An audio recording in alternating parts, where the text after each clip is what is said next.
Good morning children. आज हम class 12th के लिए आउटसाइडर कहानी के बारे में पढ़ने जा रहे हैं। आउटसाइडर मालती जोशी के द्वारा लिखी एक सामाजिक कहानी है, जिसमें जोशी जी ने बताने का प्रयास किया है कि यदि हम अपना सभी काम समय पर नहीं करते हैं, अपने दायित्वों का निर्वाह नहीं करते हैं और हम दूसरों को आगे बढ़ाने के लिए उन पर अपना समय खर्च करते हैं, तो एक दिन हमको अवश्य ही दुख का सामना करना पड़ता है। हमें कहीं न कहीं किसी के आक्रोश का सामना करना पड़ता है, कहीं न कहीं किसी के द्वारा हमें अपमानित भी किया जा सकता है। ऐसे में ये एक महिला की कहानी है जो बहुत ही योग्य है, पढ़ी लिखी है तथा एक अध्यापिका है। वह अपने पिताजी की माताजी की मृत्यु के बाद में अपने दायित्व को समझती है, अपने सभी भाई बहनों का विवाह करती है, सभी भाई बहनों को ठीक से रहने की व्यवस्था देती है, सभी के लिए अच्छी व्यवस्थाएं करती है। उनके भाई विदेश में भी पढ़ने चले जाते हैं, विदेश में विवाह के बाद में जाकर के रहने भी लगते हैं और वह अपने को प्रसन्न समझती है। लेकिन उस परिवार में जो बहू, छोटी बहू उनके साथ में रहती है, जिनके साथ वो रहती हैं, वह उन्हें आउटसाइडर समझती है, क्योंकि उन्होंने स्वयं अपना विवाह नहीं किया है। वह सबका विवाह कर चुकी, लेकिन अपना बड़ी बहन थी तो उन्होंने दायित्व निभाया, सबका बहनों का, सभी भाइयों का विवाह किया, लेकिन अपना विवाह इसलिए नहीं किया कि हम इनका पूरा पालन पोषण करें। एक माँ का दायित्व उन्होंने निर्वाह किया, एक पिता का अपना दायित्व निर्वाह किया। लेकिन बच्चे ये नहीं समझते, फिर बाहर से आने वाली बहुएं तो ये बिल्कुल नहीं समझती। उन्होंने ये सोचा ही नहीं कि हमारी दीदी ने हमारे लिए क्या त्याग किया है, उन्होंने क्या हमारे लिए परेशानियां उठाई हैं, ये बात उन्होंने नहीं सोची और वो ये सोचने लगे कि ये तो आउटसाइडर है, बाहर की है और हमारे बीच में दखलंदाजी करती है।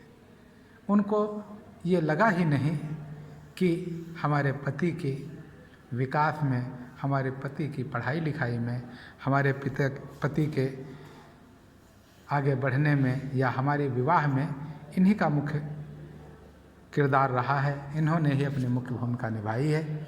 ऐसा उन्होंने सोचा नहीं।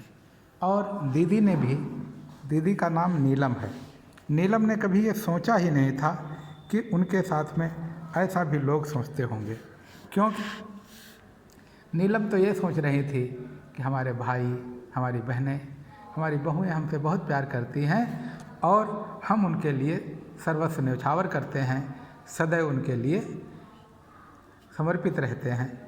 लेकिन यह एक दिन की घटना हुई जब छोटी बहू को बड़ी बहू से बात करते हुए पाया कि अरे ये आउटसाइडर है, तुम तो दीदी बाहर चली जाओगी, मैं यहीं रहूँगी और हमारे सर पर ये बोझ बन करके एक आउटसाइडर हमारे ऊपर शासन कर रहा है।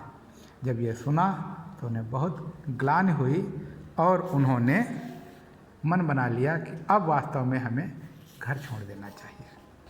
उसी समय उनका ट्रांसफ़र एक पहाड़ी एरिया में हुआ था, जो जनजातीय एरिया था और जंगली एरिया था। वहाँ वो जाना नहीं चाहती थी, उन्हें अभिमान था कि उनके भाई वहाँ नहीं जाने देंगे। लेकिन आज उनका वो गर्व टूट हो गया, उनका अभिमान चूर चूर हो गया, क्योंकि उन्हें वहाँ जाने के लिए कोई रोकने वाला नहीं था, बल्कि सब चाहते थे जल्दी जल्दी यहाँ से चली जाएं तो हमारा थोड़ा बोझ ही कम हो जाए। और हुआ भी ऐसा। आखिर वो जा कर के अपनी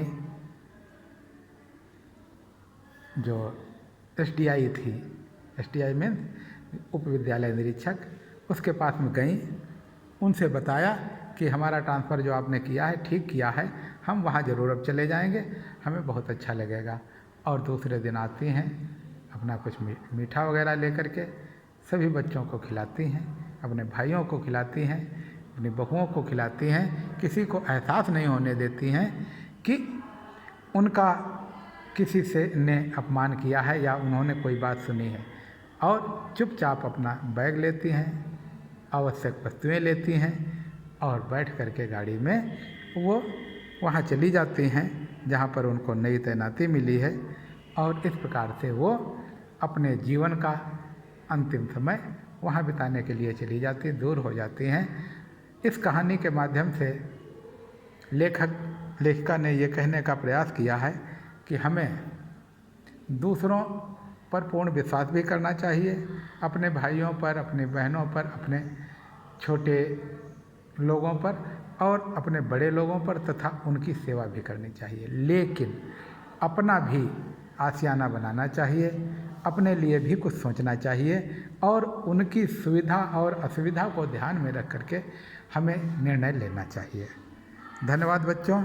इस कहानी पर आधारित प्रश्नोत्तर जो हों उन्हें एक बार फिर से पढ़ोगे और उसके बाद में इस पर आधारित जितने प्रश्नोत्तर है उन्हें करोगे। ये कहानी बड़ी ही रोचक और मनोरंजक है, साथ में प्रेरणाप्रद है। इसलिए इस कहानी पर आधारित जितने भी प्रश्न हैं आप अपनी अभ्यास पुस्तिका में करके शीघ्रातिशीघ्र हमें दिखाने का प्रयास करोगे। धन्यवाद बच्चों।